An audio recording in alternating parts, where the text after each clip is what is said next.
So GR-510 router 2016. Coolant tank was never charged and the machine only operated a couple of hours. It just was never incorporated into our program.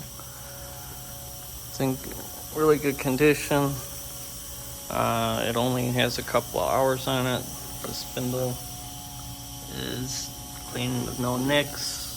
They cut one project on it.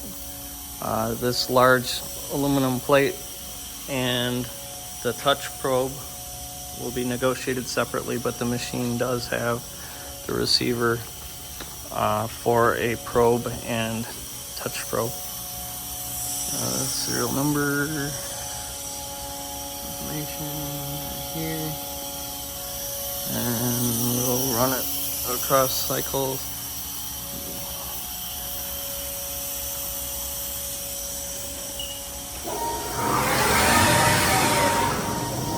At 2,000 RPMs, then it'll go to 8,000, then to 15,000 before I dial it down. That's the full travel of 61 by 121.